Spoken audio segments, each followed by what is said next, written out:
ఈ రోజు మనము శ్రీల ప్రభుపాదుల వారిచే వచించబడినటువంటి శ్రీమద్ భాగవతంలో తృతీయ స్కందము 8వ అధ్యాయము 18 మరియు 19 శ్లోకాల నుంచి చర్చించుకుందాం. మనము ఇంతకుముందు 16 మరియు 17 శ్లోకాల నుంచి చర్చించుకున్నాం. ఆ సందర్భంలో కమలము నుండి జన్మించినటువంటి బ్రహ్మదేవుడు పుష్పకర్ణిక దానిలోనే స్థిరపడి ఈ జగత్తును కాంచలేకపోయినట్టు, అందుకని దాని నుంచి బయటకు వచ్చే అంతరిక్షం అంతా చరించినట్టు, తద్వారా 4 దిక్కులను కూడాను తన దృష్టిని సాధించినప్పుడు 4 దిక్కుల రూపంలో 4 ముఖాలు ప్రకటితమైనట్టు తెలుసుకున్నాం. అయితే ఆ కమలందు ఆసీనుడైనటువంటి బ్రహ్మదేవుడు ఈ సృష్టిని గాని కమలాన్ని గాని తనను గాని అవగతం చేసుకోలేకపోయాడు. అందుకని ఏం చేశాడు, ఏదైనా ఒకటి సరిగా అర్థం కాలేదనుకో, ఏం చేయాలో తెలియనప్పుడు, అజ్ఞానంలో ఉన్నప్పుడు, లేకపోతే బాలికలు ఏం చేస్తారు, బాలికలు ఏం చేస్తారు, పిన్న వయస్కులైనటువంటి శిశువు నీటి ముందు ఉన్నాడు, ఏం తెలియదు అనుకో, నీటిలో చేతేసి కొట్టడము, దాన్ని గిరగిరా తిప్పడము చేస్తూ ఉంటాడు. అదే పనిని బ్రహ్మదేవుడు కూడా చేసినట్టు ఇక్కడ మనకి గోచరం. అలా ఎంతసేపు ప్రయత్నం చేశాడు అనుకున్నాం, ఒక యుగం అంతా కూడా ప్రయత్నం చేశాడు. ఒక యుగము అంటే ఒక చతుర్వ్యూహము, ఒక చతుర్యుగము. ఒక యుగము అంటే 4 యుగాలు కలిపిన ఒక మహాయుగం గురించి ఇక్కడ ప్రస్తావిస్తున్నారు. 43,20,000 అంతే కదా, 43,20,000 సంవత్సరాలు సూర్యకాలమానంతో పోలిస్తే తన ప్రయత్నం చేస్తున్నాడు. కానీ ఎలాంటి అవగాహనకి రాలేకపోయాడు. ఎందుకని? ఇంకా కూడాను భగవత్ కృప లభించలేదు. స్వయంగా మానసిక కల్పన ద్వారా భగవంతునికి సంబంధించిన పరిజ్ఞానాన్ని అవగతం చేసుకోవాలని ప్రయత్నం చేస్తుంది. ఇక్కడ శ్రీల ప్రభుపాదులు స్పష్టంగా చెప్తాడు భాష్యంలో, మానసిక కల్పనల ద్వారా ఎంతటి శక్తివంతుడైనా సరే భగవంతుని అవగతం చేసుకోలేడు, ఎంతగా ప్రయత్నించినా సరే. చాలా విశిష్టమైనటువంటి విషయం ఇది. వ్యక్తులంతా అవగతం చేసుకోవాల్సిన విశిష్టమైన విషయం. ఎంత శక్తివంతులైనా సరే మానసిక కల్పనతో భగవంతుని అవగతం చేసుకోవాలి. మానసిక కల్పనతో అతి స్వల్పమైన విషయాన్ని కూడా అవగతం చేసుకోవాలి. మరి సృష్టి జగద్వ్యక్తీకరణకు సంబంధించిన విషయంలో వారు ఎలా అవగతం చేసుకోగలుగుతారు? ఎవరైనా మానసిక కల్పనతో సృష్టి స్థితి లయల గురించిన పరిజ్ఞానం అనేటువంటిది కేవలము భగవంతుడిచే ప్రవచించబడింది. కేవలం భగవంతునికి మాత్రమే తెలిసిన విషయం. ఆ విషయము వేద శాస్త్రాల్లో భగవంతుడు స్వయంగా చెప్పారు. అయితే దాన్ని స్వయంగా అధ్యయనం చేస్తే కూడా తెలియదు. అలాంటిది మానసిక కల్పనతోని వ్యక్తులు ఎలా అవగతం చేసుకోగలరు? అందుకని మానసిక కల్పన కదా, ఏదైనా ఊహించవచ్చును. గాలిలో నడవగలని ఊహించవచ్చును, నీటిలో తేలగలని ఊహించవచ్చు, ఏదైనా ఊహించుకోవచ్చు కదా. అసలు ధర్మము, సూత్రము, సంబంధము, భౌతిక ధర్మాలు, రసాయనిక ధర్మాలు అవేమీ తెలియదు అనుకోండి, నీరు చూడగా నేను నీటి మీద నడవగలను అనుకుంటా, అనుకోవచ్చు కూడా అజ్ఞానంతో. కానీ దాని మీద కాలు పెట్టగానే మనకు అర్థం అవుతుంది నేను నడవలేను కదా. అలాగే ఊహాగానంతో వ్యక్తులు ఏదైనా ఊహించుకోవచ్చు, దానికి పరిమితి అంటూ ఏం లేదు. అలాంటప్పుడు అలా ఒక మహాయుగ పర్యంతము ప్రయత్నించినా కూడా ఎలాంటి అవగాహనకి రాలేనటువంటి బ్రహ్మదేవుడు సృష్టి స్థితి లయలకు సంబంధించి ఇలా ఆలోచిస్తున్నాడు. ఏమని? ఈ కమలంపై నేను ఆశయుడై ఉన్నాను, అసలు నేనెవరు? అతాతో బ్రహ్మ జిజ్ఞాస. చూసారా, బ్రహ్మదేవుడు కూడా మానసిక కల్పనల తర్వాత కూడాను ఎలాంటి ఆలోచనకు వచ్చాడు? అతాతో బ్రహ్మ జిజ్ఞాస, నేనెవడను, ఎక్కడి నుంచి ఉత్పన్నమయ్యాను, నేనున్న ప్రదేశానికి దిగువ ఏదో ఒకటి ఉండి తీరాలి. నేనున్నదాన్ని కమలమైనట్టయితే, ఒక పుష్పము కమలం అన్నట్టయితే అది ఎక్కడి నుంచి ఉద్భవించింది? బహుశా ఈ జలంలోనే ఉందేమో.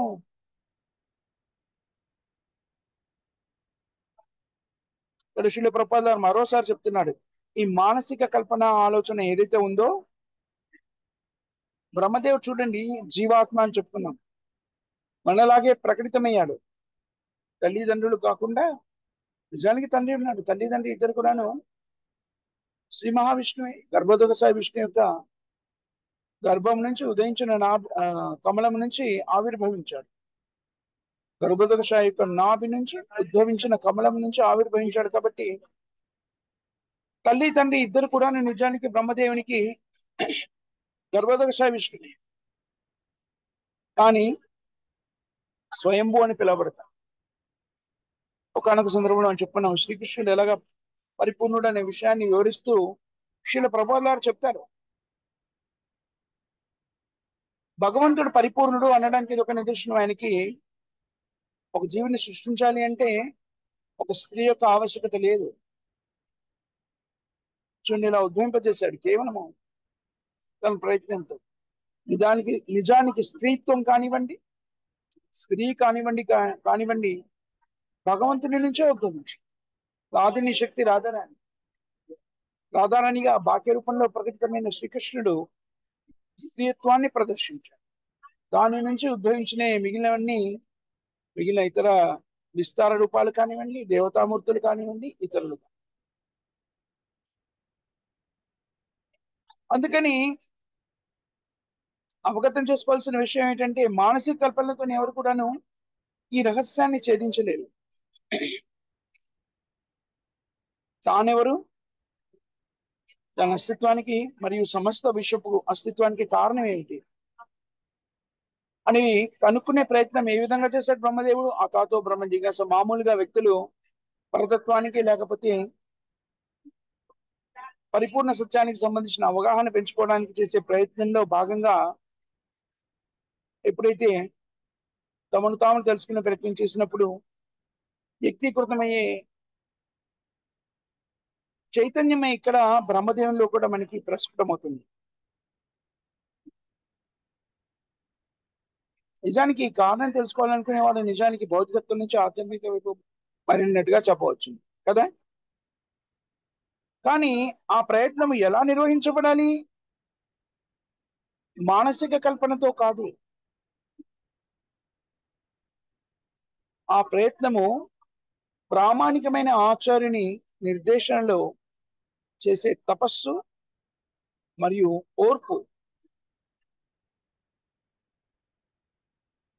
ఓర్పుతో చేసే తపస్సు, భక్తిత్వ సేవ ద్వారా వ్యక్తి సత్యాన్ని అవగతం చేసుకోగలుగుతాడు.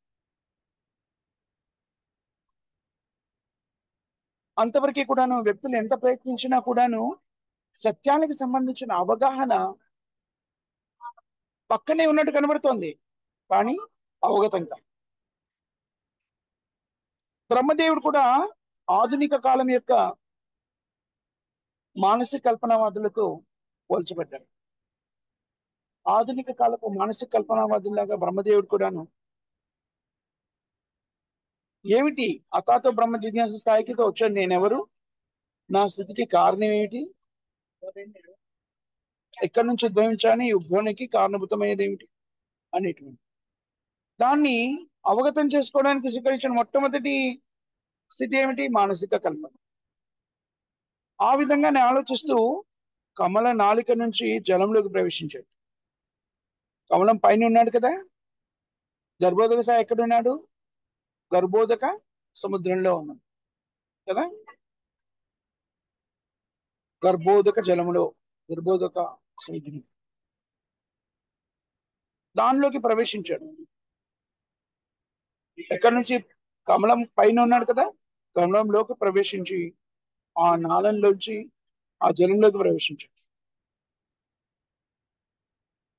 అక్కడ విష్ణు నాభి, ఆరంభంలో జలంలో ఏముంది? విష్ణు నాభి. అంతవరకు కనుగొన్నాడు, కానీ దానికన్నా ముందు ఏమిటి అనేది కనుక్కోలేదు. .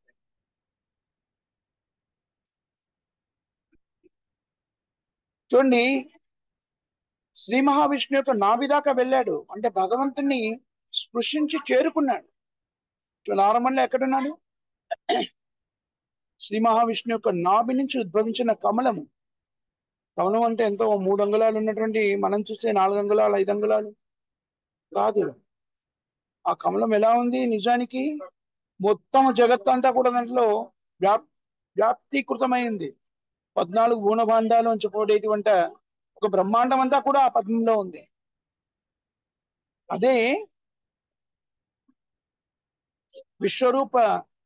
విశ్వరూపం ఏదైతే చెప్పబడింది, విరాట్ రూపము, అదంతా కూడా ఆ పద్మం యొక్క స్థితి, ఆ పద్మంలోనే ఆసీనమైంది. మరి ఊహించుకోండి ఆ పద్మం ఎంత పెద్దగా అయి ఉంటుంది. దాన్నంతా ప్రవేశించాడు, వెతికి వెతికి వెతికి చివరికి ఎక్కడి దాకా వెళ్ళాడు? గర్భోదక సాయి విష్ణు యొక్క నాభి దాకా వెళ్ళాడు. కానీ గర్భోదక సాయి విష్ణు గురించి తెలుసుకోలేకపోయాడు. అక్కడ దాకా వెళ్ళాడు పరిభ్రమిస్తుంది. ఎందుకనేది సాధ్యం కాలేదు. ప్రయత్నం జరుగుతోంది, తీవ్ర ప్రయత్నం జరుగుతోంది, కానీ సత్యాన్ని అవగతం చేసుకోలేదు. భక్త్యామా భవిజానాతి యావన్యాశ్చాస్మి తత్వతః. భగవంతునికి సంబంధించిన అవగాహన కేవలం భక్తియుక్త సేవ ద్వారానే సాధ్యపడుతుంది. ఎవరికి? సామాన్యులను వదిలేయండి.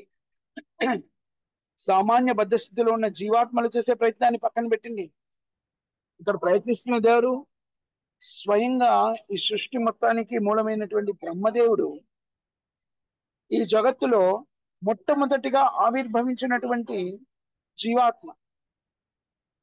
మానసిక కల్పన ద్వారా సత్యాన్ని అవగతం చేసుకునే ప్రయత్నం చేస్తున్నాడు, కానీ సఫలీకృతుడు కాలేదు. ఇది మానసిక కల్పన ద్వారా భగవంతుని చేరుకోవచ్చును, మనమే భగవంతులం అయిపోవచ్చును అనే భావన కలిగినటువంటి వ్యక్తులందరికీ, నిర్విశేష శూన్యవాది, నిర్విశేషవాదులకి, శూన్యవాదులకి, నిరాకారవాదులకి ఒక చక్కని గుణపాఠం నాటి నేర్చుకోవాల్సిన చర్చ నాటి. కృష్ణుడు స్వయంగా చెప్తాడు వేదశాస్త్రంలో, వేదేశ దుర్లభం అదుర్లభం ఆత్మభక్తో. మరి వేదాలు ఎవరు చెప్పబడ్డారు? మానసిక కల్పన కూడా కాదు. నిజానికి వేదశాస్త్రాన్ని చక్కగా అధ్యయనం చేశారనుకోండి, భగవంతుడి కృష్ణుడిచే ప్రబోధించబడినటువంటి వేదశాస్త్రాలు, అవి అధ్యయనం చేస్తే కూడాను ప్రామాణికమైన ఆచారుని మార్గదర్శనంలో కాకుండా స్వయంగా అధ్యయనం చేస్తే కూడా భగవంతుడు అవగతం కాదు. అలాంటిది కేవలం మానసిక కల్పనతో భగవంతుని ఎలా అవగతం చేసుకోగలుగుతాం? దుస్సాధ్యమైనటువంటి విషయం. ఈ సత్యాన్ని ఇక్కడ శ్రీకృష్ణ భగవానుడు స్వయంగా మనకి ప్రబోధిస్తుంది. ఎవరి ద్వారా? బ్రహ్మదేవుడి రూపకల్పన ద్వారా మనకి విశుద్ధతం అవ్వాలి. ఎందుకంటే బ్రహ్మదేవుడు జీవ కదా, మొట్టమొదటి జీవి, అత్యంత శక్తిమంతుడు. మనకి బ్రహ్మదేవుడి గురించి తర్వాత తెలుసుకుంటాం. ఈ సృష్టి మొత్తానికి కారణభూతమైన వాడు, సృష్టికర్త. భౌతిక జగత్తునంతా కూడా సృష్టించడానికి కావాల్సిన పరిజ్ఞానం భగవంతుడితో ఇవ్వబడింది. అలాంటి వ్యక్తి కూడాను, అంటే ఎంతటి పరిజ్ఞానవంతుడైందో అలాంటి వ్యక్తి కూడాను మానసిక కల్పన ద్వారా భగవంతుణ్ణి తెలుసుకోలేకపోతే సత్యాన్ని. ఎంత దగ్గరకు వెళ్ళాడు? భగవంతుని స్పృశిస్తున్నాడు. గర్భోదక సాయి గర్భము నాభి దాకా వెళ్ళిపోయాడు. దాన్ని స్పృశించగలిగాడు, చూస్తున్నాడు, కానీ భగవంతునికి సంబంధించిన అవగాహన చేసుకోలేదు. చాలా ముఖ్యమైన విషయం. ఎందుకంటే నిరాకారవాదం కానివ్వండి, లేకపోతే శూన్యవాదం కానివ్వండి, లేకపోతే ఇతర యోగ విధానాల్లో కానివ్వండి, వ్యక్తులు అనేక రకమైన యోగ సిద్ధుల్ని సంప్రాప్తించుకోవచ్చు, కానీ భగవంతుని మాత్రం అవగాహన చేసుకోలేదు. ఎంత విశిష్టమైన విషయం ఇక్కడ చెప్పారు చూడండి. అనేక మంది యోగుల గురించి చెప్పుకున్నాము, దుర్వాసముని గురించి అనేక పర్యాలు మనం చర్చించుకున్నాం. ఎలాంటి వ్యక్తి, ఎలాంటి శక్తివంతమైనటువంటి వ్యక్తి దుర్వాసముని? స్వయంగా దుర్వాసముని తన భౌతిక శరీరంతో వైకుంఠ లోకానికి వెళ్ళగలిగేటువంటి శక్తిని సంప్రాప్తించు స్వయంగా నారాయణుని చూసి వచ్చేసారు. ఎంత మూర్ఖత్వంతోనే ప్రదర్శించాడో, ఎంత మూర్ఖత్వాన్ని ప్రదర్శించాడో తెలుసు. భృగు మహర్షి గురించి మనకు తెలుసు. భృగు మహర్షి స్వయంగా నారాయణుడి దాకా వెళ్ళేసి నారాయణి విశిష్టతని తెలుసుకోలేక అవమానపరిచి తరువాత గుణపాఠం నేర్చుకుంటాడు. చాలా మంది ఉన్నారు, మనం పురాణాల్లో గమనించినట్టయితే విశిష్టమైన శక్తియుక్తుల్ని కలిగి ఉండి వైకుంఠ లోకం దాకా వెళ్ళారు వాళ్ళ యోగ శక్తి ద్వారా. చాలా దుస్సాధ్యమైన విషయం చూడండి. కానీ అలా వెళ్ళినటువంటి వ్యక్తులు భక్తియుక్త సేవ ద్వారా వైకుంఠ లోకానికి వెళ్ళినటువంటి స్థితిని పొందలేదు. భక్తియుక్త సేవ ద్వారా వైకుంఠ లోకానికి వెళ్ళినటువంటి వ్యక్తులు భగవత్ సేవలో నియుక్తమైంటారు. వీడు వైకుంఠానికి వెళ్ళారు, కానీ దాదాపు వెళ్ళని స్థితి. ఎలాగైతే భౌతిక జగత్తులో మనం చూస్తుంటాం, కోటాను కోట్లు, కోటాను కోట్లు కాదు, లక్షల కోట్ల, కోటాను కోట్లు, లక్షల కోట్ల ధనాన్ని వెచ్చించి మనం చూస్తూ ఉంటాము. శాస్త్రవేత్తలు చంద్రమండలం దాకా వెళ్ళొచ్చాం అని చెప్తారు. చంద్రమండలం ఏం చూశారు? ఏమీ లేదు, రాళ్ళు రప్పులు ఏమైనా ఉంటే ఓ రాయి దొరికింది, ఆహా ఓ అని చెప్పేసి మనం పట్టుకొని వచ్చేస్తారు. ఈ మధ్య కాలంలో చంద్రునికి ఒకవైపునే మనం వెళ్ళాం ఇంతవరకు, అటువైపున ఏమైనా ఉందో అని పరిశోధిస్తూ ఓహో కొంత జలం కనబడింది అని చిందులేయడం మొదలుపెట్టారు. మనకు తెలిసిన ఆ విషయం జలమే కాదు, అక్కడ జీవులు కూడా ఉన్నారు, ప్రశాంతంగా జీవిస్తున్నారు, మనకన్నా ఉన్నత స్థాయిలో ఉన్నటువంటి జీవులు అన్న విషయం మనకి శాస్త్రాల్లో ఎప్పుడో తెలుసు. కానీ అది అవగాహన కూడా రావట్లేదు వ్యక్తులు భౌతికంగా ప్రయత్నించినప్పుడు. ఒక భౌతికమైన స్థితిలో ఉన్న వ్యక్తి, ఒక భౌతిక ప్రపంచంలోని ఒక భాగంలో ఉన్న వ్యక్తి మరొక ఖగోళం గురించి, మరొక మండలం గురించి తెలుసుకోవాలని ప్రయత్నిస్తే కూడాను సఫలీకృతులు కాలేకపోతున్నారు. ఎందుకంటే అది కూడా సాధ్యం కాదు. అలాంటిది కేవలము మానసిక కల్పనతోని సత్యాన్ని అన్వేషించి భగవంతునికి సంబంధించిన పరిజ్ఞానాన్ని సంతరించుకోవడం అనేటువంటిది దుస్సాధ్యమైన విషయము. ఎవరికి? బ్రహ్మదేవుడి వరకు కూడా అది సాధ్యం కాదు. ఇది చాలా విశిష్టమైన ముఖ్యమైన విషయం. భగవంతునికి సంబంధించిన అవగాహన కేవలము ఎలా సాధ్యమవుతుంది? భక్త్యామాం అభిజానాతి యావన్యాశ్చ.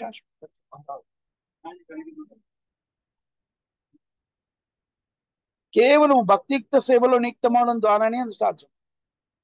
మరి ఇప్పుడు ఎవరైనా సరే ఆధ్యాత్మిక చేతనతోని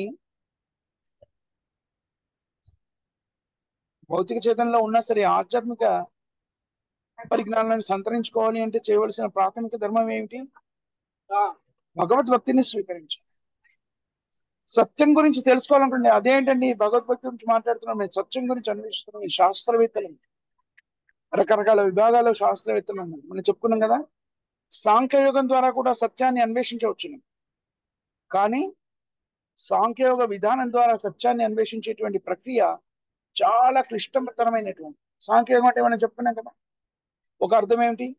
ఆత్మకి మరియు దేహానికి మధ్య ఉన్న వ్యత్యాసాన్ని ప్రబోధించేదే సాంఖ్యయోగం. మరొక విధానం ఏమిటి? తీసుకున్న పద్ధతి ఏంటి సాంఖ్యయోగంలో? భౌతిక ప్రకృతి యొక్క మూలకాలని విశ్లేషిస్తూ సత్యాన్ని చేరుకునే ప్రయత్నం చేయడం.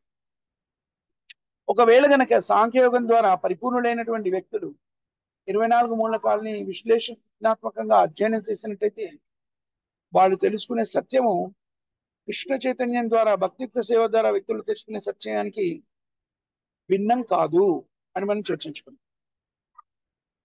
దానికన్నా సాంఖ్యయోగము ప్రామాణికమైనటువంటి వేదశాస్త్రాల్లో నిర్వచించబడినటువంటి ఒక విధానం, యోగ విధానం. భౌతికత్వంతో చేసేటువంటి పని, కామ్యకర్మలలో నియుక్తమైనటువంటి వ్యక్తి సత్యాన్ని తెలుసుకోవాలనే అన్వేషణ చూడండి. శ్రీకృష్ణ భగవానుడు చాలా కృపామైంది. ఎవరు ఏ విధంగా తనని తెలుసుకోవాలని ప్రయత్నిస్తే కూడాను వాళ్ళ మానసిక స్థితిని బట్టి, వాళ్ళ చైతన్యాన్ని బట్టి శ్రీకృష్ణ భగవానుడు అదే విధంగా ప్రకటితమవడం మనం చూస్తాం. వాళ్ళకి అదే విధమైనటువంటి పరిజ్ఞానాన్ని అందిస్తుంది. శాస్త్రవేత్తలు ఒక విధంగా చెప్పాలంటే శాస్త్రవేత్తలు చేస్తున్నది కూడా సాంఖ్యయుగమే అయినప్పటికీ ప్రామాణిక సాంఖ్యయుగం కాదు. సాంఖ్యయుగంలో మూలకాలని విశ్లేషణ ద్వారా అధ్యయనం చేసే విధానము యోగ శాస్త్రాలకు సంబంధించింది. వేద శాస్త్రాలు చెప్పబడి దాన్ని సాంఖ్యయోగాన్ని ఆచరించే వ్యక్తులు దాన్ని చక్కగా నిర్వర్తిస్తారు, పాటిస్తారు. అయితే ఆధునిక విజ్ఞాన శాస్త్రం ద్వారా ప్రకృతి యొక్క అధ్యయనం ద్వారా సత్యాన్ని అన్వేషించేటువంటి వ్యక్తులు ఒక విధంగా చూసి సాంఖ్యయోగం చూస్తున్నట్టు, కానీ ప్రామాణికమైంది కాదు సాంఖ్యయోగం కూడా అనిపించు. అయినా సరే వారి యొక్క మానసిక తీవ్రతను బట్టి, ఖచ్చితంగా ఇది నేను తెలుసుకోవాలనే ఆకాంక్షను బట్టి భగవంతుడు అప్పుడప్పుడు ఆధునిక విజ్ఞాన శాస్త్రంలో కొన్ని ఆవిష్కరణని ఉద్భవింపజేస్తారు. వ్యక్తులు ఏమనుకుంటారు, ఆహా మేము చాలా మనుషులంతా తమకు తమ విజయాన్ని ఆపాదించుకొని, ఓహో మేము ఎంత గొప్ప విషయాన్ని సాధించాము, భగవంతుడితో మనకి ఏమిటి సంబంధం, మనం భగవంతుడిని విశ్వసించాల్సిన అవసరం లేదు అలాంటి భావనకు వస్తూ ఉంటారు. కానీ మన వేదశాస్త్రాన్ని అధ్యయనం చేస్తున్నప్పుడు, భగవద్గీతను అధ్యయనం చేసినప్పుడు స్పష్టంగా గోచరం పరిజ్ఞానం ఎక్కడి నుంచి వస్తుంది? మత్త స్మృతి జ్ఞానం అపోహనం. ఆ జ్ఞానాన్ని భగవంతుడు ఎలా ఇస్తాడు? వ్యక్తుల యొక్క చైతన్యాన్ని బట్టి ఇస్తాడు. ఎవరైనా ఏదైనా ఏం యథామాం ప్రపద్యంతే స్థాం తదేవ భజామి మనువర్ధాను వర్ధంతే మనుష్య పార్థ సచ్. ఎవరైనా సరే భగవంతునికి సంబంధించిన పరిజ్ఞానాన్ని అవగతం చేసుకోవాలని తీవ్రంగా ప్రయత్నించాలనుకోండి, వారు భగవంతునికి సంబంధించినటువంటి అవగాహనని ఏ విధంగా పొందాలనుకుంటే ఆ విధంగా పొందేలాగా భగవంతుడు అనుగ్రహిస్తాడు. ఆధునిక విజ్ఞాన శాస్త్రంలో వ్యక్తులు ఒక ప్రత్యేకమైన స్థితిని కనుగోవాలి అంటున్నా, తెలుసుకోవాలి అంటున్నా తీవ్ర ప్రయత్నం చేశారనుకోండి, భగవంతుడు ఆ జ్ఞానాన్ని ఇస్తాడు. ఐన్స్టీన్ దగ్గర నుంచి మొదలు పెడితే డిఎన్ఏ స్ట్రక్చర్ కనుగొన్నటువంటి పేరు నాకు గుర్తులేదు, స్వీడన్ ఇద్దరు శాస్త్రవేత్తలు, గుర్తు రావట్లేదు నాకు, మేడం క్యూరీ ఏమో ఉంటున్నారు. అంతవరకు ఎవరిని చూసినా కూడాను వాళ్ళు వ్యక్తీకరించినటువంటి భావనలను మనకి చూస్తే అర్థమవుతుంది. డిఎన్ఏ జన్యు కణజాలం, జన్యు కణజాలం యొక్క రూపం ఎలా ఉంటుంది తెలుసుకోవడానికి మనుషులు తీవ్ర ప్రయత్నం చేశారు. ఇక్కడ ఏమి దొరకట్లేదు, ఎలా మొదలెట్టాలో కూడా తెలియదు. ఆ తీవ్ర ప్రయత్నంలో అత్యంత తీవ్రంగా తపస్సు, ఒక విధమైన తపస్సే కదా అది కూడాను, అది తెలుసుకోవాలని ఆతృత, ఆకాంక్ష, పూర్తిగా జీవితాన్ని దానికి దారపోసినప్పుడు భగవంతుడి కృపచో వాళ్ళలో కూడా పరమాత్మ ఉన్నాడు అనడానికి చూడండి, మామూలు వ్యక్తులు భగవంతుని యొక్క స్థితిని అవగతం చేసుకోవడానికి ఇవ్వబడేటువంటి అనేక ఉదాహరణలు ఇది కూడా.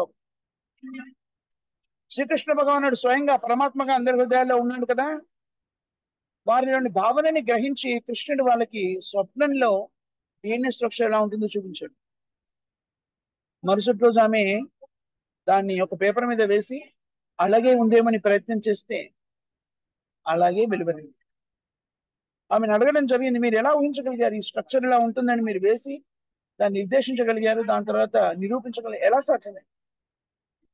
ఎందుకనంటే అది ఎలా ఉంటుందంటే తాడును మలివేస్తే ఎలా ఉంటుంది అలా ఉంటుంది డిఎన్ఏ స్ట్రక్చర్. రెండు డబుల్ స్టెయిన్స్ అంటారు వాటిని. బయాలజీ చదివిన వాళ్ళకి కొందరికి తెలిసి ఉంటుంది, జెనెటిక్స్ చదివిన వాళ్ళకి స్పష్టంగా చెప్పగలుగుతారు నాకన్నా బాగా కూడా. ఆ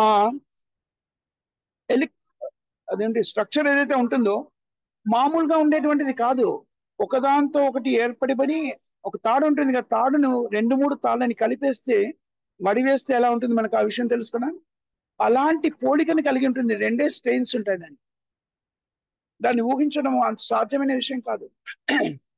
అంతవరకు మనకు తెలిసిన మూలకాల యొక్క స్ట్రక్చర్, దాని యొక్క కణజాలం యొక్క రూపకల్పన గురించి ఆలోచించినట్టే ఇది ఎలా సాధ్యమవుతుంది, ఎలా ఊహించగలిగాను అంటే నాకు తెలీదు, నాకు స్వప్నంలో ఇది గోచరితమైంది, అలా ఉంటుందా నేను పరీక్షిస్తే అది నిజమని తేలింది. ఇది సత్యం, స్వయంగా దానికి కనుగొన్న శాస్త్రవేత్త చెప్పిన విషయం. మీరు గమనించండి, అనేక గొప్ప ఆవిష్కరణలన్నీ కూడాను ఇలాంటి మానసిక కల్పన, తీవ్రమైన కోరిక ఒక వ్యక్తికి ఏర్పడినప్పుడు విపరీతంగా కష్టపడడం కూడా జరుగుతుంది. దాని వెనక ఆ కోరికని, ఆ తపస్సుని విపరీతంగా కష్టపడి దాన్ని పొందాలనే ఆకాంక్షని పరిపూర్ణం చేయడానికి కృష్ణుని అనుగ్రహించినప్పుడు మాత్రమే ఇవన్నీ ఆవిష్కరి.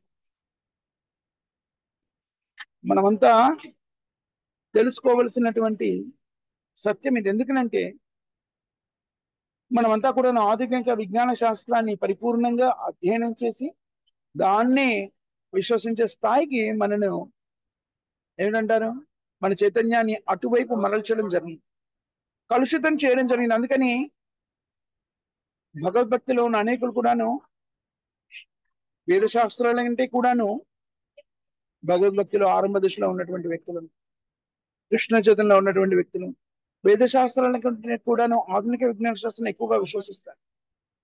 ఆధునిక విజ్ఞాన శాస్త్రం ఎలాంటి సహాయము చేయట్లేదు అని చెప్పడానికి లేదు. దేహానికి సంబంధించినటువంటి పరిరక్షణకి ఎంతో పరిజ్ఞానాన్ని సంపాదించింది. కానీ మనం గ్రహించవలసిన ముఖ్యమైన విషయం ఏంటంటే ఆ పరిజ్ఞానం అంతా కూడాను భగవత్ కృపచే లభించింది అనే విషయం మర్చిపోకూడదు. ఆ పరిజ్ఞానాన్ని స్వీకరించి భగవంతుడే లేడు, వేదశాస్త్రాలన్నీ కూడాను ఊకదంపుడు ఉపన్యాసాలు లేకపోతే మానసిక కల్పనతో రాయబడినటువంటి అభూత కల్పనలు కాదు, కల్పిత సాహిత్యం కాదు వేదశాస్త్రాలు. వేదేశ సర్వం అహమేవ వేదో వేదాంత కృద్వేద విదేవ చాహం. కృష్ణుడిచే మనకు అందించబడినటువంటి వేదశాస్త్రాలు.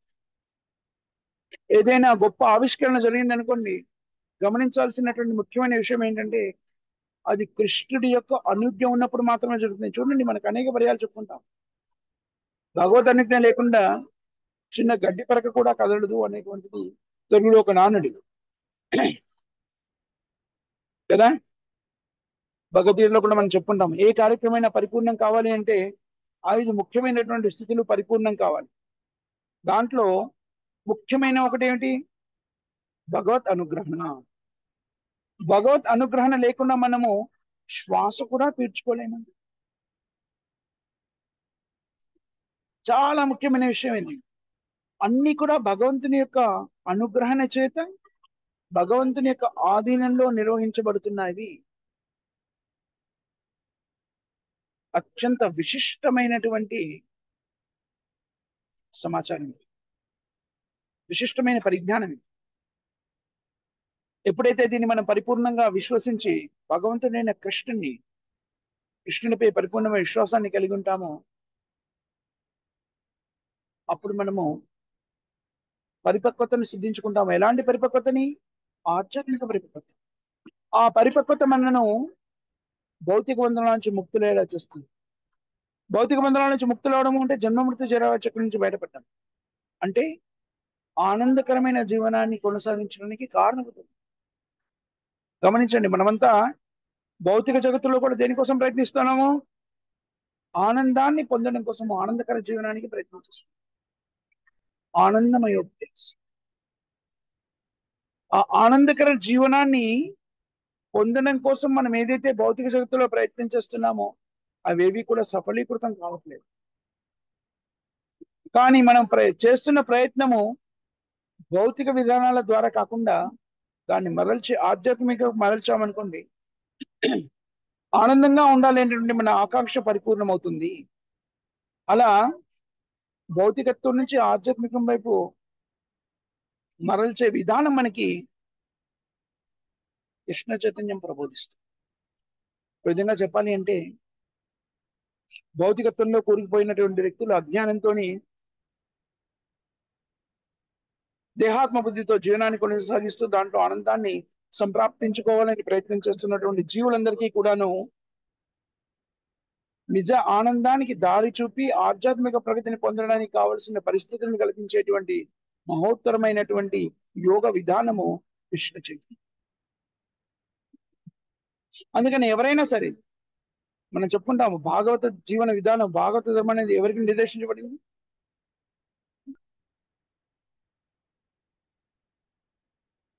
సర్వకామి, మోక్షకామి, అకామి, 3 రకాల వ్యక్తులు కదా. దేహాత్మ బుద్ధితో అన్ని రకాలైనటువంటి భోగాన్ని అనుభవించాలనేటువంటి అన్ని కోరికలు తీరాలనేటువంటి ఆకాంక్ష కలిగినటువంటి సర్వకామి. మోక్షగామి, భౌతిక జగత్తు నుంచి విడివడి మోక్షాన్ని పొందాలి అనుకునేటువంటి వ్యక్తులు. కానీ నిరాకారవాదులు, జ్ఞాన మార్గాన్ని అవలంబించేటువంటి, భగవంతులు ఐక్యమైపోవాలి, బ్రహ్మజ్యోతిలో ఐక్యమైపోయేటువంటి వాళ్ళందరికీ కూడా. అకామి, ఎలాంటి భౌతికమైన కోరికలు లేని విశుద్ధమైన భక్తులు. అందరికీ కూడా ఉపయుక్తమైనది, ఆనందాన్ని అందించేటువంటిది ఏదైనా ఉంది అంటే శ్రీమద్ భాగవతం. ఆ భాగవత ధర్మాన్ని స్వీకరించి దాని ప్రకారంగా జీవనాన్ని కొనసాగించినట్టయితే పరిపూర్ణత్వాన్ని సిద్ధించుకుంటాము, నిజమైన ఆనందాన్ని పొందుతాము. అందుకని భాగవతాన్ని కేవలము భక్తి మార్గంలో ఉండడానికో లేకపోతే ఆధ్యాత్మిక చింతన స్వీకరించక్కర్లేదు. ఆనందాన్ని అనుభూతి చెందాలనుకునేటువంటి నిజ ఆనందాన్ని అనుభూతి చెందాలనే ప్రతి వ్యక్తి కూడాను స్వీకరించవలసినటువంటి ధర్మము భాగవత ధర్మం. భాగవత ధర్మాన్ని ప్రస్తుత కాలమాన పరిస్థితుల్లో మన జీవితంలోకి అన్వయించుకొని పాటించవలసే విధానాన్ని మనకి కృష్ణ చైతన్యం ప్రబోధిస్తుంది. కృష్ణ చైతన్యాన్ని జీవితంలోకి అన్వయించుకోవడము అంటే, కృష్ణ చైతన్యం మనకి ప్రబోధించింది ఎవరు? భౌతిక జగత్తులో చైతన్య మహాప్రభు. దానికన్నా ముందు నిజానికి కృష్ణుడే స్వయంగా ప్రబోధించాడు. సర్వధర్మాన్ పరిత్యజ్య మామేకం శరణం వ్రజ అహం సర్వ పాపేభ్యో మోక్షయిష్యామి. దాన్ని ఆచరణయుక్తంగా చేయగలిగేటువంటి విధానాన్ని మనకి ప్రబోధించింది శ్రీకృష్ణుడు. చైతన్య మహాప్రభుగా ప్రకటితమే దాన్ని మనకి ప్రబోధించాడు కదా. అలా ప్రబోధించి శ్రీకృష్ణుడే చైతన్య మహాప్రభుగా ప్రకటితమై దాన్ని మనకి ప్రబోధించారు. ఆచరణ ద్వారా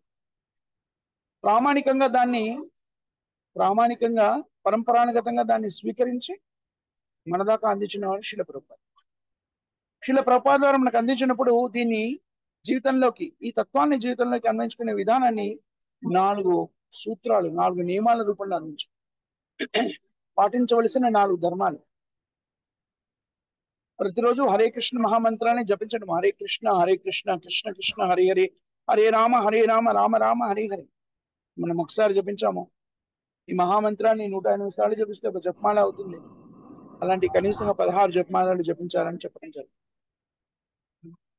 వాటితో పాటు మనం భుజించే ఆహారము కృష్ణుడికి నివేదించినదే ఉండాలి. కృష్ణ ప్రసాదాన్ని మాత్రమే స్వీకరించాలి. కృష్ణుడికి ఏమి నివేదించగలుగుతాము? శాకాహారాన్ని మాత్రమే నివేదించగలుగుతాం. పత్రం పుష్పం ఫలంతో యోమే భక్త ప్రవేశ. దానిలో శాకాహారంలో నీరుండి వెల్లుండి మష్రూమ్ లేకుండా జాగ్రత్త. ఇవి 2 చక్కగా నిర్వర్తించాలి అంటే భక్తుల సాంగత్యంలో ఉండడం ఆవశ్యకరమైనటువంటి విషయం. అభక్తుల సాంగత్యంలో ఉన్నారనుకోండి, దేహాత్మ బుద్ధితో ఉంటారు, మాయాదేవి ప్రభావంలో ఉంటారు. వాళ్ళ సాంగత్యంలో మనం కూడా అటువైపు లాగవేయబడే ప్రయత్నం జరుగుతుంది. అందుకని భక్తుల సాంగత్యంలో ఉన్నప్పుడు ఈ రెండింటిని కూడా పాటించడం సులభతరము.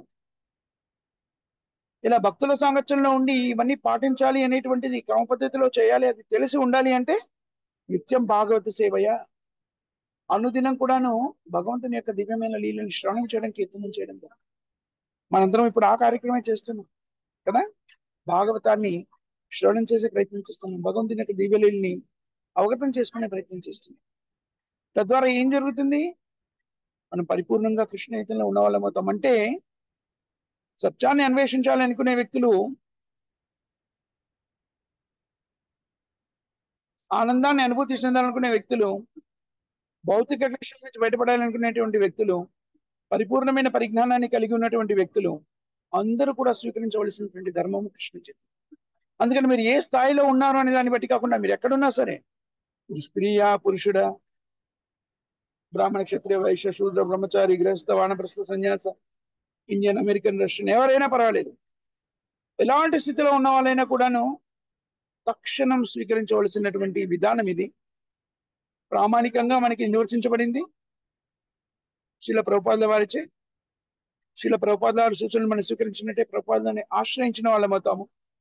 ప్రభుపాదుల వారు ప్రామాణికంగా కృష్ణుడి ద్వారా ఏర్పరచబడినటువంటి ప్రామాణిక సాంప్రదాయాన్ని వచ్చినటువంటి వాళ్ళు దాన్ని మనం స్వీకరించినట్లయితే పరిపూర్ణ విజయాన్ని, ఏ విజయమో ఆనందంగా ఉండడానికి మనం చేస్తున్న అన్వేషణలో పరిపూర్ణత్వాన్ని సిద్ధించుకుంటాం. అందుకని ఎలాంటి సంశయం లేకుండా అందరూ కూడా కృష్ణతాన్ని స్వీకరించాలి. అది ఎక్కడ స్టార్ట్ అవుతుంది? హరే నామ ఇవ కేవలం కలవు నాస్తేవ కర్మ. ప్రారంభించడం శ్రవణం నుంచి ప్రారంభమవుతుంది. శ్రవణం కీర్తనం. శ్రవణం చేయడం ద్వారా అంటే ముందుగా కృష్ణతాన్ని స్వీకరించాలంటే భగవద్గీత భాగవతాన్ని శ్రవణం చేయాలి, ప్రతిరోజు అధ్యయనం చేయాలి, దాన్ని వినడానికి రావాలి. అలా వింటున్నప్పుడు ప్రత్యేకమైన వ్యక్తంగా శ్రవణం కీర్తనం విన్నదాన్ని కదా మనము ఆలోచిస్తాము, కీర్తిస్తాము. హరే కృష్ణ మహామంత్రాన్ని జపించగలుగుతాం. హరే కృష్ణ కృష్ణ కృష్ణ హరే అని, హరే రామ రామ రామ హరే హరే. ఈ విధంగా మనం పరిపూర్ణమైన స్థితిలో ఉండగలుగుతాం. జగత్తుకు సంబంధించిన పరిపూర్ణమైన పరిజ్ఞానాన్ని సంతరించుకోగలుగుతాం. మనకి సంబంధించింది, జగత్తుకు సంబంధించింది, ఇవన్నిటికీ కారణభూతమైన భగవంతునికి సంబంధించిన పరిజ్ఞానాన్ని సంతరించుకోవడం ద్వారా మనం చేయవలసిన ధర్మాన్ని అవగతం చేసుకొని శాశ్వత ఆనందాన్ని పొందగలుగుతాం. ఇది మనం సంగ్రహించవలసినటువంటి ముఖ్యమైన సారాంశం ఈనాటి శ్లోకం. ఇక్కడ మనం పెద్ద మాతాజీ సంతానం ఎవరికి ఏమైనా క్వశ్చన్స్ కానీ, కామెంట్స్ కానీ, కరెక్షన్స్ కానీ? హరే కృష్ణ ప్రభుజీ, దండవత్ ప్రణాం ప్రభుజీ. హరే కృష్ణ మాత, దండవత్ ప్రణాం ప్రభుజీ. ప్రభుపాదకి లెటర్ రాసే ఉంది కదండి, అది నవమృత ప్రభుజీకి చెప్తాను. హరే కృష్ణ మాతాజీ ప్రభుజీ, ఒక స్పెషల్ అనౌన్స్మెంట్. మనం లాస్ట్ ఇయర్ చేసాం ఈ పనిని. ప్రభుపాదుల వారికి ఆవిర్భావ దినోత్సవ సందర్భంగా నివాళుల్ని అర్పించడము అనేటువంటిది, దాన్ని మళ్ళీ ఇప్పుడు చేయడానికి మీకు అవకాశం ఏర్పడింది. ఇంకో 2 రోజుల్లో పూర్తి చేసి అందరికీ పంపించారట. పుణ్యవతి మాతాజీ ద్వారా నాకు ఈ సమాచారం అందింది. మాతాజీ ధన్యవాదాలు. అందుకని మీరంతా కూడాను ప్రభుపాదుల నివేదనని మీరు రాసి గ్రూప్ లో పెట్టండి, లేకపోతే నాకు పంపించండి. అవన్నీ ఏకీకృతం చేసి పుణ్యవతి మాతాజీ ద్వారా కానీ, లేకపోతే డైరెక్ట్ గా ఆమె నిర్దేశించిన ప్రభుజీకి కానీ మనము పంపిద్దాం. సో అందరూ కూడాను, ఎక్కువ సమయం లేదు కాబట్టి ఇవాళ రేపు కూర్చొని శ్రీల ప్రభుపాదుల వారికి ఆవిర్భావ దినోత్సవ సందర్భంగా మీ కృతజ్ఞతల్ని ఎలా తెలియజెప్పాలనుకుంటున్నారు చెప్పండి, మీ నివాళులను ఎలా సమర్పించాలనుకుంటున్నారు సమర్పించండి. దయచేసి ఇది ముఖ్యమైన విషయంగా పరిగణలోకి తీసుకొని వెంటనే చేయవలసిందిగా అందరికి కూడా విజ్ఞప్తి. మాతాజీ ప్రభుజీ, దీని గురించి కొంచెం చెప్పండి ప్రభుజీ. మేము కొత్త కదా, ఎలా రాయాలి ఏంటి తెలియదు ప్రభుజీ. నేను మళ్ళీ దాని డీటెయిల్స్ అన్ని గ్రూప్ లో పెడతానమ్మా. కానీ క్లుప్తంగా ఏమిటి అంటే, ప్రభుపాదుల వారి మీద మీకు ఉన్నటువంటి శ్రద్ధ కానివ్వండి, భక్తి కానివ్వండి, ప్రభుపాదుల వారి ప్రబోధనలు మీ మీద ఎలాంటి ప్రభావాన్ని చూపించాయి కానివ్వండి, తద్వారా మీరు ప్రభుపాదుల వారికి మీ కృతజ్ఞతల్ని ఏం చెప్పాలనుకుంటున్నారో దాన్ని వ్యక్తీకరించడమే, అంతకన్నా ఏం లేదు. మనసు నుంచి వచ్చింది అనుకోండి, చక్కగా వస్తుంది. అది ఎలాంటి భావన లేకుండా, ఇదేమిటి స్కెచ్ కాదు, ఎస్సే కాదు, ఇది రాయాలని. కానీ కొన్ని నియమాలు, పద్ధతులు చెప్పబడింది. మీరు ప్రభుపాదుల వారికి ఏం చెప్పాలనుకుంటున్నారు, ప్రభుపాదుల వారి మీద మీకున్న అభిప్రాయం, అది మీ జీవితం మీద ఎలా ప్రభావాన్ని చూపించింది అనేటువంటిది రాసే ప్రయత్నం చేస్తే సరిపోతుంది. దాన్ని ప్రణాళికాబద్ధంగా ఎలా రాయడం అనే దానికి కొన్ని నియమాలు ఏవో చెప్పారు, అవి నేను పోస్ట్ చేసే ప్రయత్నం చేస్తాను. పుణ్యవతి మాతాజీ మీ దగ్గర ఉన్నాయా? ప్రభుజీ పంపించారా? ప్రభుజీ మీకు పంపించానండి ప్రభుజీ, 2 days. ప్రభుజీ పంపించారా? మీకు పంపించానండి. ఓకే, మీరు నాకు పంపించారా మాతాజీ? ఎస్ ప్రభుజీ. మెసేజ్ పంపించారు, లింక్ ఏదో పంపించారు.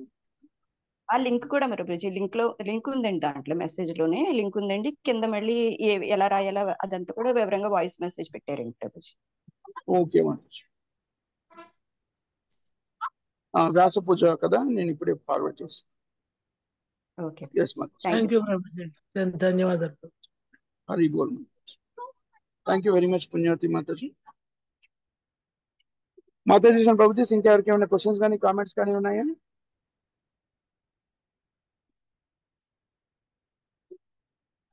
సో ఎవరికి ఏమి క్వశ్చన్స్ కామెంట్స్ లేకపోతే మనం ఇక్కడ ముగిద్దాం. దానికన్నా ముందు ఈనాటి కార్యక్రమాల గురించి మనం పునరావృతం చేసుకుంటాం కదా. ఈరోజు 10 గంటల ఈరోజు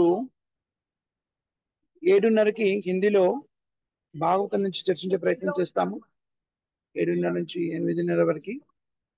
దాని తర్వాత 10:30 నుంచి 11 వరకు మనము శ్రీల ప్రభుపాదుల వారి గ్రంథాల నుంచి అధ్యయనం చేస్తాం. పఠన కార్యక్రమం ఉంటుంది. దాని తర్వాత విశ్లేషణాత్మక అధ్యయనము అది జరుగుతోంది, చర్చ కూడా జరుగుతోంది 10:30 నుంచి 11 వరకు. ఆ 10:30 నుంచి 11 వరకు జపయజ్ఞ కార్యక్రమం, 11 నుంచి 11:30 వరకు ప్రభుపాదుల వారి గ్రంథాల నుంచి పఠనము, విశ్లేషణాత్మక అధ్యయనము జరుగుతుంది. దాని తర్వాత మళ్ళీ సాయంత్రం 5:30 నుంచి 6 వరకు జపయజ్ఞ కార్యక్రమం, 6 నుంచి 7 వరకు తెలుగులో భగవద్గీత చర్చించే కార్యక్రమం ఉంటుంది. కాబట్టి భక్తులంతా కూడాను ఈ ఆధ్యాత్మిక కార్యక్రమాల్లో భాగస్తులే రోజంతా కూడా కృష్ణ చైతన్యవంతంలో గడపవలసిందిగా విజ్ఞప్తి. ఎవరికి మీ క్వశ్చన్స్ కామెంట్స్ లేకపోతే మనం ముగిద్దాం. ప్రేమతోని ఎవరు చెప్తారమ్మా? హరే కృష్ణ ప్రభు, దండవత్ ప్రణాం. హరే కృష్ణ ప్రభు, దండవత్ ప్రణాం.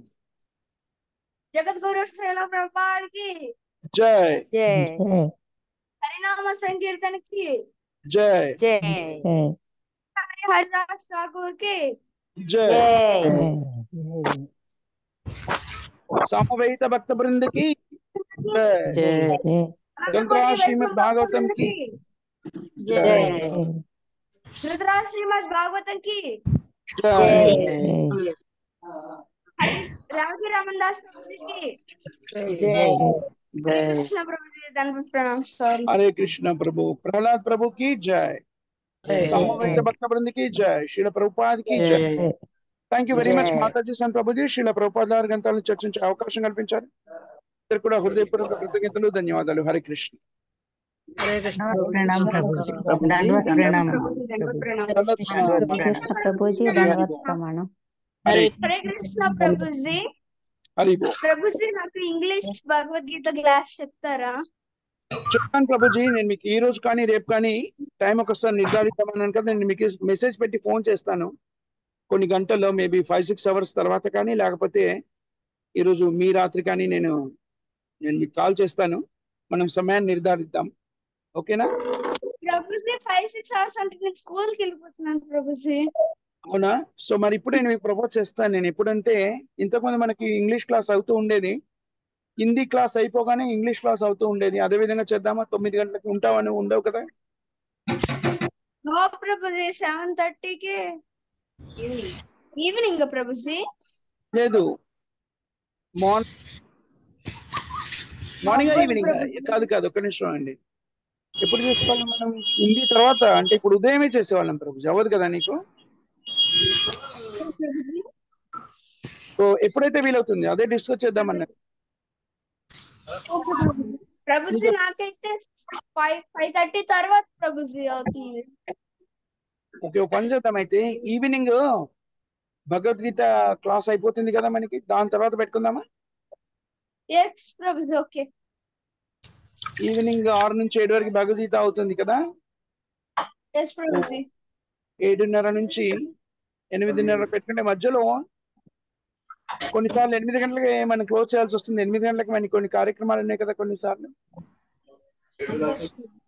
శనివారం నాడు ముఖ్యంగా మనకి కార్యక్రమం ఉంటుంది కదా 8 గంటలకి అందుకని శనివారం రోజు తగ్గించేసి సో రోజు సాయంత్రం 7:30 నుంచి 8:30 వరకు ఇంగ్లీష్ లో మనం భగవద్గీత నుంచి చర్చించుకుందాం ఓకేనా ప్రభుజీ ఓకే ప్రభుజీ. ఈ రోజు నుండేనా? ఈ రోజు నుంచే మీకు సాధ్యమైతే ఈ రోజు నుంచే మొదలెట్టండి ప్రాబ్లం లేదు ఓకేనా ఎస్ మొదలెట్టేద్దాం ప్రభుజీ ఈ రోజు నుంచే మొదలెట్టాం ఓకే ప్రభుజీ. థ్యాంక్ మీతో యూ. పాటు మీ ఫ్రెండ్స్ కానీ తెలిసిన వాళ్ళు కానీ ఎవరైనా ఇంగ్లీష్ లో వినాలనుకుంటే వాళ్ళని కూడా ఆహ్వానించండి చెప్తాను ప్రభుజీ, ట్రై చేస్తాను. ఓకే మనం మొదటి అధ్యాయము మొదటి శ్లోకం నుంచి భగవద్గీత నుంచి అధ్యయనం చేద్దాం ఓకేనా ప్రభు ఓకే ప్రభుజీ. హరిబో దండత్ thank you Prabhuji. Thank you Hare very much Krishna. మాతాజీ సన్ ప్రభుజీ హరే కృష్ణ हरे कृष्ण प्रभु जी दंडवत प्रणाम దండత్ ప్రణామ్ మాతాజీ సన్ హరిబో